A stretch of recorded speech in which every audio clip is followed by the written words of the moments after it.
We're going to continue this morning in this series on the life of Nehemiah. And it's interesting because Nehemiah, in fact, we're going to be in this series a couple more weeks as well. But Nehemiah, if you haven't been here, he's an individual who lived an incredibly remarkable life. And I'll just give you a quick summary just so you know where we've been. If you haven't been around, or if you have been, sometimes just good to be refreshed.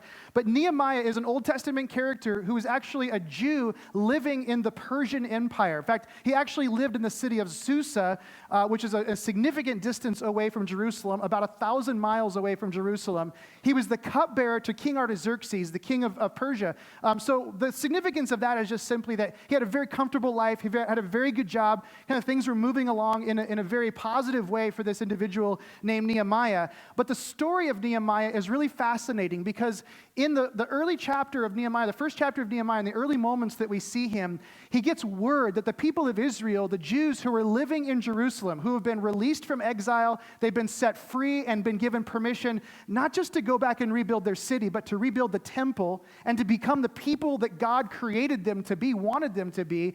Nehemiah gets a report that instead of flourishing into that system, instead of rebuilding the city and reinstituting worship and becoming those people, he discovers that they're floundering, discovers that they're literally living among the ruins of the city, and that after 90 years of the freedom and permission to continue on, they actually have made zero progress. They're nothing like what God wanted them to be. And this is what's remarkable about the story and why it's such a beautiful and poignant story for us, is that Nehemiah, even though he lives 1,000 miles away, which in that day might as well have been the distance from the moon to earth in our day, even though he's 1,000 miles removed, even though he has a job where nowhere on his job description does it say he has responsibility for Jerusalem, even though he could just live his very comfortable life where he was, the heart of Nehemiah broke for the people of Jerusalem and broke that God's people weren't flourishing the way they were intended to flourish. And so this story up to this point has really been an opportunity for us to see how not just a group of people, but how an individual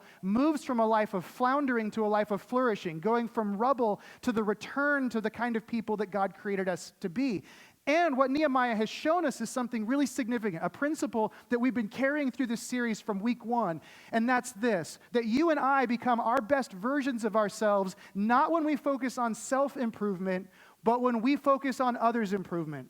And in other words, what Nehemiah is showing us is that you and I live our most fulfilled life. We become who God created us to be, not when we focus on making ourselves a better version of ourselves, but when we focus on making other people's lives great, when we invest in and sacrifice for the needs of other individuals. That's when we become who we were created to be. And so we've been looking at this.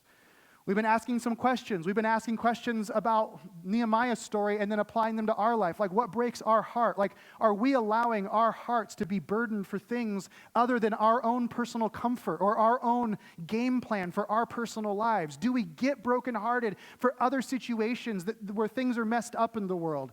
The second week, we began to really wrestle with our own comfort and discomfort and said, what are we willing to do about the brokenness that's in our world? Are we willing to get uncomfortable? Are we willing to risk things and actually give of ourselves to solve some of these things? Last week, we talked about where we begin, and we said sometimes the place that we start is right in front of us, and the people that Nehemiah enlisted in building the wall simply opened their eyes to what was right in front of them and began to use their hands and make a difference. All of that leads to a point that I think is very valuable for us to look at, and a part of this story that I think is very relevant for us, and that's what happens when you and I face opposition in this.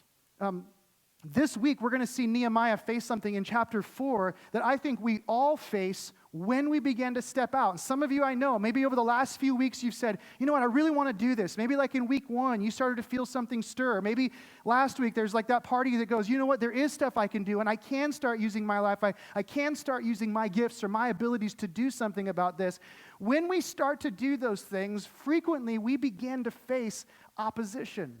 And the question is, and it's an obvious question for any of us living this life, is, well, how do we interpret, how do we understand, or how do we deal with opposition in our lives? This is why this is an important question to answer, and here's why we're taking the time to do this. Because when you look at not just our experience, but even when you look at the biblical record, you see that this happens.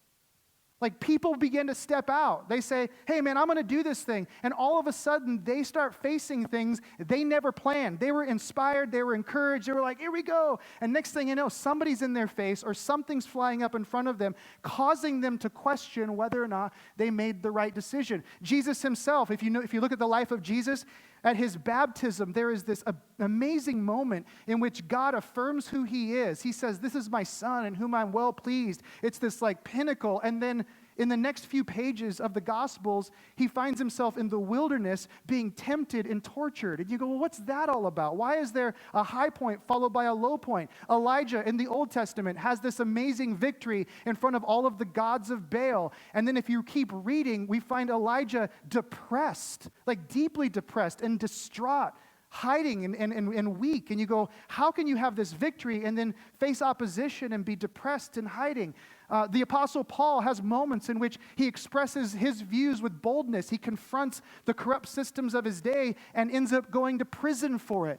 Over and over, we see that opposition is a part of the narrative of pressing forward for what God wants in the world. And Nehemiah's story is so tangibly good for us because he shows us not just how to respond to it, but he even reveals things about the nature of opposition that I think all of us need to hear. All of us need to understand these things. So today, Nehemiah chapter 4, week 1 was chapter 1, 2, 2, 3, 3, and this is week 4, so chapter 4 kind of makes sense.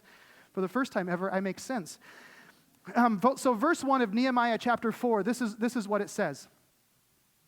And just as a kind of back up to this, they've been building the wall of Jerusalem, right? That was like the big thing. We're going to rebuild the wall around Jerusalem. That's the big task. And it says, now when Sanballat heard that we were building the wall, he was angry and greatly enraged, and he jeered at the Jews. So Sanballat is one of the local leaders, one of the local rulers. He's one of the power brokers. He's a guy who has control. And he's a guy who could care less about Jerusalem. He's a guy who could care less about the floundering that's going on. We don't know if he was exploiting the people of Israel. We don't know if he was benefiting just from their plight. All we know is he doesn't care about the floundering, doesn't care about them moving towards flourishing. And in the next few verses, we get a very good sense from Sanballat what opposition looks and feels like. Verse 2 says this, he said in the presence of his brothers and of the army of Samaria, what are these feeble Jews doing? Will they restore it for themselves? Will they sacrifice? Will they finish up in a day? Will they revive the stones out of the heaps of rubbish and burned ones at that? Verse 3, Toby, if you were here a couple weeks ago, Tobiah the Ammonite was beside him, and he said, such a punk, I just don't like Tobiah. Yes, what are they building? If a fox goes up on it, he'll break down their stone wall. Notice what he says about the Jews. There's so much here about the opposition that you and I wrestle with in our lives. He calls them feeble Jews. Feeble. You're feeble. Literally, he's saying you're weak. Not just in physical stature, which maybe they were. I mean, they're an oppressed people. They may have been malnourished. They may have been physically a very unimpressive group of people. But the term that's used is you're weak, like you're weak mentally. Why is he saying this? Well, he's saying this because who do you think you are? Like you've been living among the ruins for 90 years, and you've never done anything about it. Like you've been living in this mess right in front of you, and you've not done a thing to solve this. You've been content to do nothing. You've been okay with the brokenness right here in your own front yards. Who do you think you are? You're feeble. You're weak-minded. You're physically weak. You don't have the capacity to do this. Otherwise, you would have by now. Like, who do you people think you are? Will you restore it yourselves? In other words, he looks at this and goes, do you realize how big this is? Like, this is so big. You guys haven't done it yet. You really think you can do this? You really think that you have the ability to do something as significant as rebuild the wall around Jerusalem? You think you can do this on your own. Will you finish it in a day? No, that's kind of a threat. It's like a backhanded threat because he's basically saying this, you better hurry because we don't like what you're doing and we're going to just show up there and we're going to mess with you. We'll come up there and we'll fight you. We'll keep you from completing this. We'll cause confusion. So are you going to finish this in a day? Like, how fast can you work? Because We're coming for you. That's basically what he's saying. And then Toby jumps in. He says, a fox could jump on this and make it crumble. And this is so perfect. This is so much what opposition feels like. He says, your work is not making a difference. What you're doing, this little thing you're doing with the wall here, you're not making a difference. It's flimsy. It doesn't count for anything. And every single thing that these two individuals say parallels the opposition that you and I face when we begin to step out in faith and operate in the life that God has created us for. That's what it feels like. Who do you think you are, right? And some of you know this, right? You know this firsthand. You start to stretch yourself. You start to maybe go, okay, maybe I should do something. Maybe I could serve somewhere. Maybe I could put my hands to use or my ability or my gifts. You start to think, well, maybe there is more to this life than just this physical that I'm touching and feeling. And as soon as you begin to move out, there's this opposition that rises up. And isn't this what it seems to always say to you? Like sometimes it's people, right? I mean, sometimes there are physical people who are up in your face and they're confronting you and they're saying things about you or to you. They're calling you out. They're speaking words. Sometimes these are just the questions that because of circumstances or situations, these are the things that just rise up inside of us, right? These same kinds of questions, right? They're always questions about identity. This is the nature of opposition. They're always questions about identity. Who do you think you are? That's the way it always, there's a predictability to it. There are always questions about influence. Do you really think you could make a difference? Do you really think that you're in a position where that could actually happen because of you? There are always questions about ability. You don't have what it takes. You, on your own, can't accomplish this. That is the nature of opposition. People are going to come in front of us and they're going to say, well, you don't have the kind of story that can actually make you relevant or make you dynamic for people. Like, you don't have the gifts and abilities. Like, you don't know the Bible. Like, you don't have the confidence. You don't do what Brad does or Nick does or, you don't have those kinds of things. You can't speak in front of people. Who do you think you are? Like, you barely know the difference between the Old Testament and the New Testament, right? There's these sorts of questions around ability, around identity, right? Your story. Right? People start questioning your story.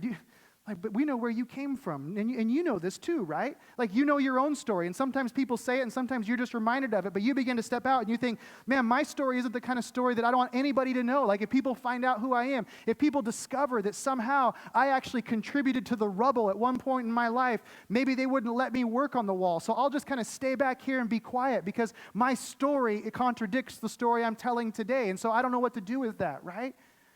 People remind us of our story. They say, who are you? Do you recognize like the insignificance or your influence? You're not in a position of power. You're not in a position like you work in a cubicle farm or you're just a grunt laborer. You're retired and you don't have influence in a business or a company. You're just a student in a school and you're not the one at the head of the class. Like, we have all of these questions about our identity and about our influence that stir up, and the opposition every time is real. This is real stuff, isn't it? And it's real because of this. When you and I begin to identify with Jesus, this is the truth. When you and I begin to identify with Jesus, we're going to be persecuted. It's going to happen. Which I know some of you were like, you waited till week 4 to tell us this, right?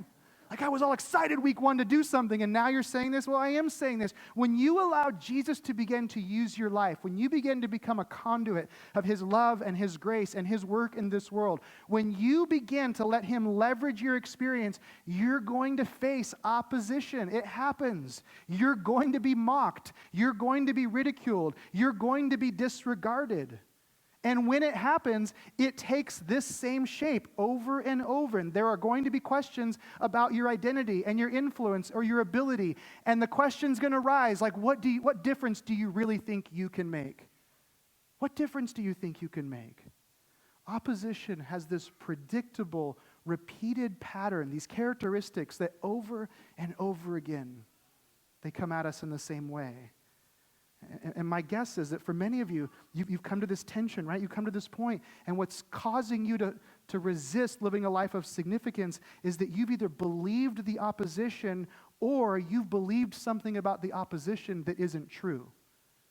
So the reason many of us don't ever take that step is that we either believe the words that the opposition is speaking at us wrongly, or we believe something about the opposition that isn't true. And so here's something that I want you to catch this morning. Something maybe you can memorize it, write it down if you're taking notes, just something to kind of let this roll around in your head. But here's what I want you to know about opposition. Opposition is not a sign that you're doing something wrong. Opposition is an opportunity to remember who you are and who you serve. Catch that? Opposition is not a sign that you're doing something wrong. Opposition is an opportunity to be reminded of who you are and who it is that you serve. Now, one qualifier to this.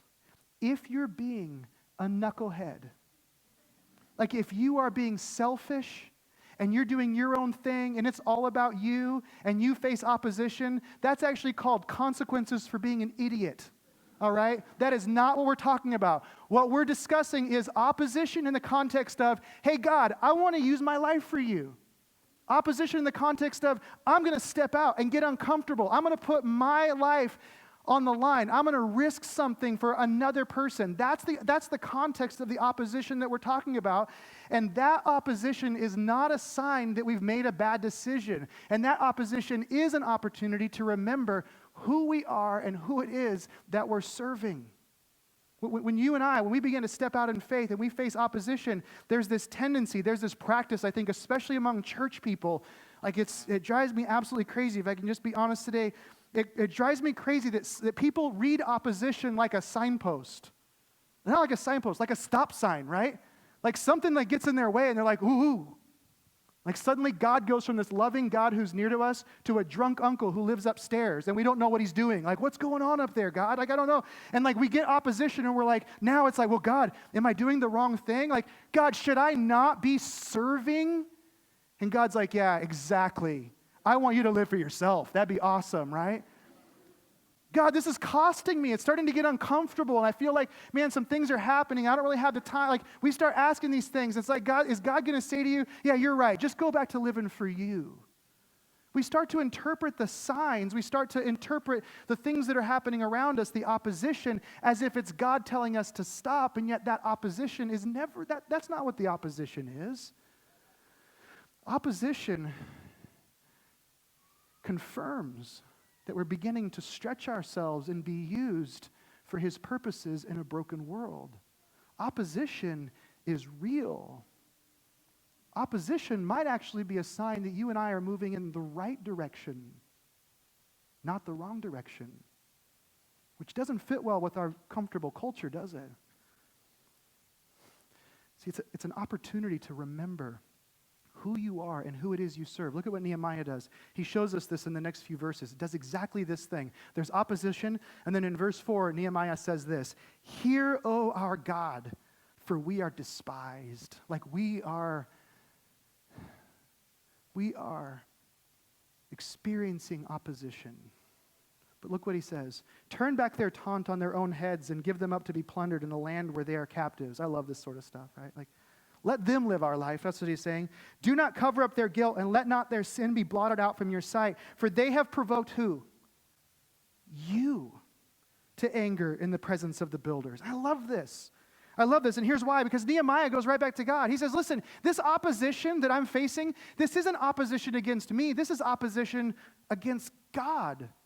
Because I'm not doing what I wanted to do. I'm doing what you wanted me to do, which means this opposition that's facing me right now is actually opposition that's facing you. And that changes the conversation and the dialogue completely. God, this isn't me. This is your deal. You put me on this task. I didn't put me on this task, which means that this opposition is now yours to deal with, not mine to deal with. You see how powerful this is? When you and I begin to live lives that are purposed by God, when you and I become the conduits of his love and his grace, we become the ones who are acting on his behalf in the middle of injustice, suddenly the opposition gets reframed. And now people might be questioning identity, they might be questioning ability, but what they don't see is the God that you and I serve. They don't understand that behind this broken, incapable person who has a past is a God who says, I chose you to do this. There's a God who wants a wall built. There's a God who wants people to flourish. There's a God who's with us. That's what opposition presents to us. And stepping out in faith and living beyond yourself and saying, I'm going to live this sort of life, it does not mean you're not going to face opposition, but it does mean that you won't face it alone. Because this was not your idea. It was his idea. And so when we step out in faith, God does something that's amazing and something beautiful happens. Look at verse 6. I love this because it just goes on. What did they do? They face opposition. Verse 6 says, so we built the wall. We just kept going, right? Because opposition's a part of the deal. We built the wall. We didn't question. We didn't say, God, did we go the wrong direction? Should we have gone somewhere else? We just built the wall. And all the wall was joined together to half its height, for the people had a mind or a heart to work. Like they got into this thing. That's what Nehemiah says. Like they were in it to win it. But the opposition continues. Look at verse 7.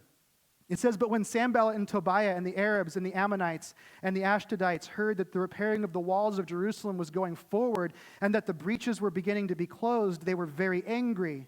And they all plotted together to come and fight against Jerusalem and to cause confusion in it. And look at what they did, because this is incredibly beautiful. Verse 9, and we prayed to our God and set a guard as protection against them day and night. And it kind of continues on. I love this. There's something really cool that's like embedded in this. I love this. There's a cool picture painted in verse 21.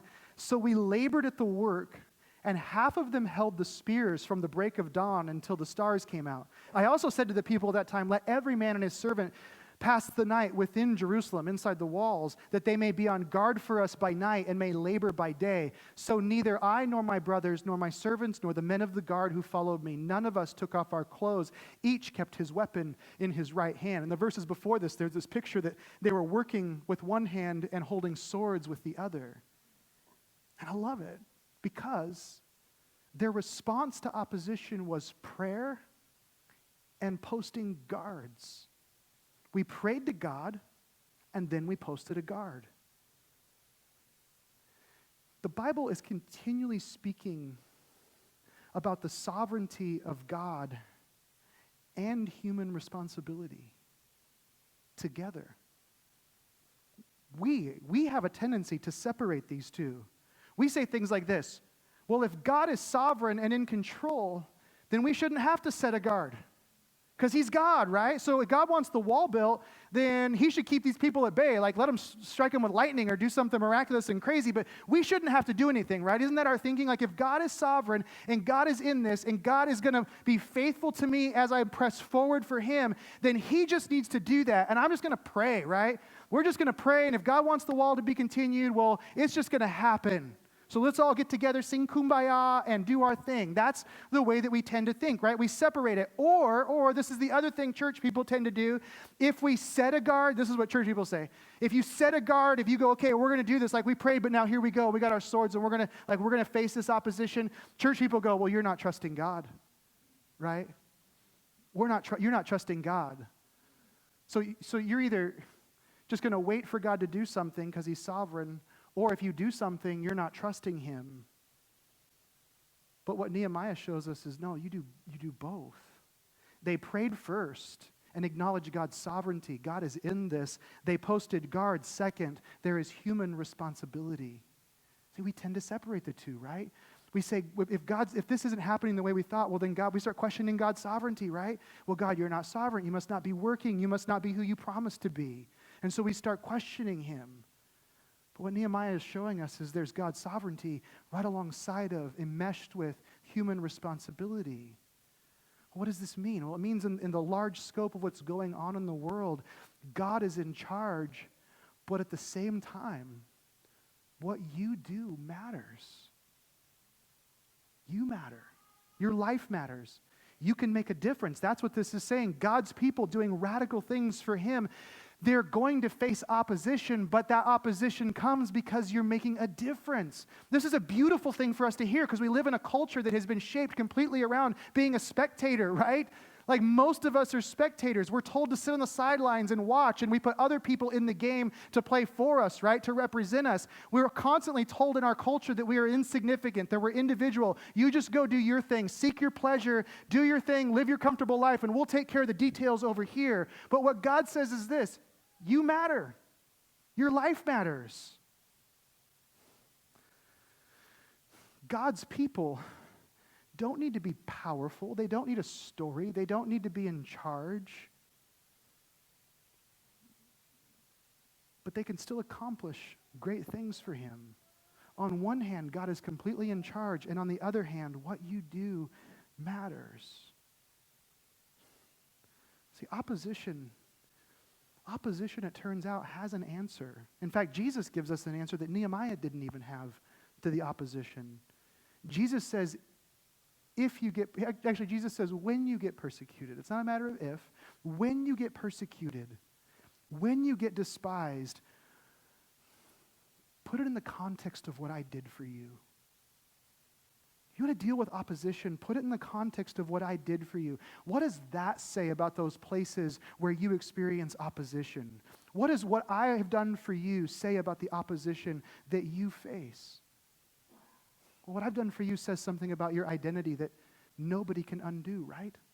And what I've done for you, what does it say about your identity? What Jesus has done for us on the cross, what does that say? It says like nothing else in our life that we matter, that we have value, that we have purpose and meaning, right? We look to the cross, and it doesn't matter what criticism anyone levels against us, nothing can override the value that the cross places on us. You matter. Your identity, you are a beautiful son. You are a beautiful daughter of God. You have meaning and purpose. What does it say about your ability? Well, it says you have ability beyond yourself. The entire message of the Bible, the entire message of the New Testament in particular, are individuals who have brokenness and fault being used by God to bring radical change in the places where they live. Your ability extends beyond what people can see. You have God with you. It's this beautiful picture that's painted. What does it say about your citizenship? People question whether or not you belong or whether or not you have influence. And yes, are there times when you feel like you don't belong? Are there times when you feel like you don't fit? Maybe it's the place that you live, the city you live in, the community. Maybe it's the political party that you're supposed to vote with or not vote with or whatever, and you say, I don't really fit. What does Jesus say about citizenship? He says you're a citizen of something completely different, something completely other, and you do belong. You are mine. And if you get despised, you know what Jesus says? You will never be put to shame. Not doing my thing. You're never going to be put to shame living your life for me. That's what Jesus says. I want to close with this. I want to just share a little bit from my own story. In 2005, about 10 years ago, Sherry and I decided to move to New York City and plant 10 churches in 5 years. No big deal. Somebody asked us, we were too young to know what we were getting into, and so we said yes. And I remember talking to the guy on the phone who had kind of talked me into this outrageous plan to move to like the toughest city on the planet to start a church. And I remember listening to him and talking, and like the week or two before we were leaving, he said, hey, I'm going to be praying for you because beginning from this point forward, I really believe you have a target on your back. And he said those words, and they hung in my ears because I was like, whoa. You didn't tell me about a target when I signed up for this, right? Like what do you mean target on your back? And he just said, I really believe that you're taking ground, you're sacrificing your life, you're putting things on the line, your comfort, your discomfort, now to do something good for what God wants in the world. Before that week was out, my youngest daughter, while we were loading a truck to move to New York, my youngest daughter was run over by a car in front of our house. I remember driving to the hospital wondering whether or not she was going to live, and suddenly I was like, is this the target? And did it already start? Is this already the opposition? And then I started questioning, like, who am I? Like, should I be doing this? Am I making a mistake with my family? Like, this is nuts. But somehow we made it through that week, and we pressed forward. My daughter lived, broken leg, hurt pinky, and unbelievably, like, tire track across her chest, scary, frightening moment. We moved to New York City. Moved there and had this like up and down roller coaster experience of living in New York. Got the opportunity. How many of you ever heard of Tim Keller? Anyone heard of him? So spent about a year and a half being mentored by Tim, and just spending time every month, just him investing in me and me meeting with him. And we're starting a church and hiring other people to come and plant churches and thinking about all these things in the city. And in the middle of all this good stuff, there were these moments that were so incredibly dark. Like there was just stuff that was so overwhelming, I didn't think I could even get through it. And I remember one particular day having this one meeting with Tim, and he was just praising so many of the good things that were happening with what we were doing. And I remember him also then simultaneously saying, I just don't know how you're going to survive. And we didn't. We didn't. Like it was that dark, and eventually like it just got that hard. And I started spiraling. Personally, I just began spiraling, and we, without really telling a lot of people, just kind of pulled up stakes and left, and we moved back to Spokane, and my plan was to hide. I just thought I never want to put my family on the line. I'm never going to risk again. I'm just going to cover my butt because I can't trust God to do it for me. And so for the next few years, I just floundered. Bounced from a couple different jobs, was a financial advisor for a little bit. That was fun. 100% commission, you go. And then I found myself back on staff at a church here in town, and some of you know part of that story, and probably not all of it, but found myself kind of licking my wounds and on staff at a church. And can I just tell you, it was so comfortable. It was so good. Like, I didn't have to preach on Sundays. So we went skiing every Saturday. I skied 39 times one winter because I didn't care what was happening on Sunday. I just had to show up at church. So I was like, let's go, life was good and easy. I had a good team. I didn't have a lot of responsibility. I was just kind of rolling along. And then I'm at this conference down in California, and I'm listening during some worship, and I just hear this gentle whisper of the Lord say, I want you to pastor people again. And I sat in the stands at this crazy event, and I said, God, I don't want to. Like, I know what comes with that. And I'm like, my life is good. We're good. Began wrestling with that, and a very short time later, there's an invitation to become the pastor here at Summit. And you know what I thought? I don't want to. I'm comfortable. My life is good. But I knew that I was supposed to do this. I knew that this was where God was leading me all along. And so in 2010, January 1st was my first official day here. And within 2 weeks, both of our cars got totaled. One of them blew up. The other one I rolled up at Schweitzer. God didn't want me skiing anymore. But we totaled both of our cars. And we were like, man, this is crazy. This is like nuts. We don't really have the money to solve this crisis, but we'll kind of figure this out. Well, that was just the beginning. And over the next several months, things just began to happen. Stuff just started unraveling in our life. Stuff that we just could not explain. Like every time, it was like every single week I woke up and thought, what's it going to be this week? We had friendships, lifelong friendships that imploded, and there was no explanation for why they imploded. We started getting phone calls. That particular year, Sherry and I, between our two families, we lost 6 family members that year. 6 family members. If you divide that over 12 months, that means every other month somebody was passing away, and it was somebody that was close to us. And so it was like, man, who's next? We just kind of kept wondering that. One particular night in the summer, we were meeting with some friends who we were trying to like smooth things over, some of the brokenness in our relationship. We're literally praying with them, and as we finish praying, we get a phone call. It's an unexpected phone call from Sherry's family in Portland, and they said, hey, you guys need to get down here. Your dad's in the hospital, and it looks like he's not going to make it. You need to hurry. I mean, this is like one thing after another. This is how this particular year was going.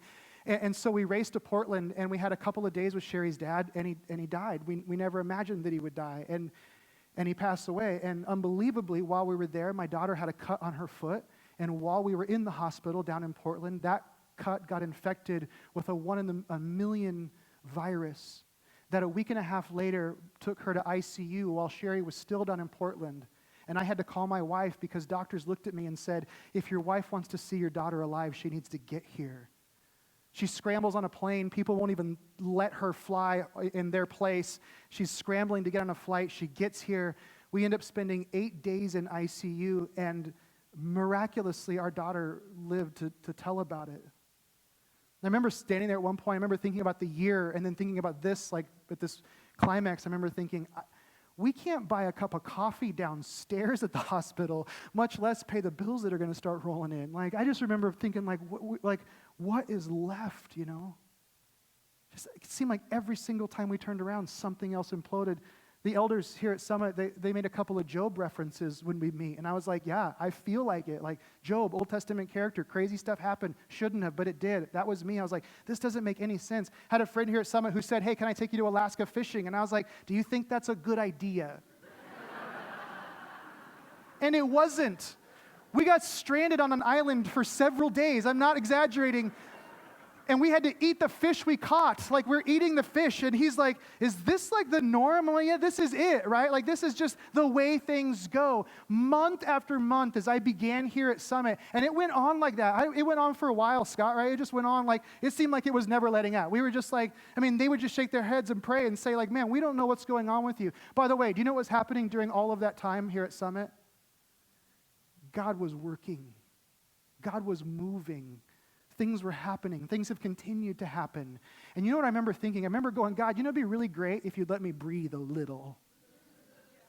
It'd be really great if I could just be at my best. I've been a good leader a lot of my life. Maybe you could just let me lead on all 8 cylinders instead of sitting in this place of randomness. And then I remembered this prayer that I prayed. I remember saying in the early days when I first came to Summit, I said, Lord, whatever you do at Summit, let it be very clear that it's not me and that it's you.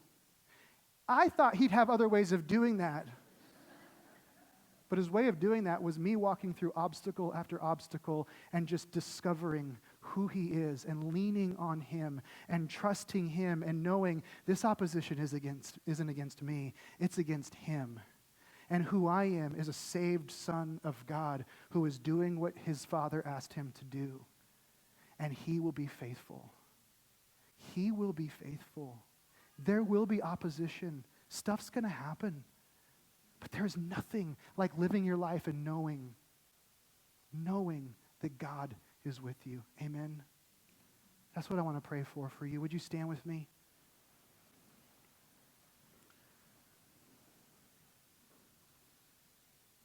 Jesus, everything about this message seems to fly in the face of what our culture says. Our culture says be comfortable. Our culture says live for yourself. Our culture says obstacles mean you're not going the right direction, and yet those obstacles confirm. Those obstacles remind us of who you are. Lord, would you allow our minds and our hearts to be changed, and would you transform us into people who willingly, with faith, step out to trust you more than we trust ourselves. We love you, Lord, and we pray this in your name. Amen.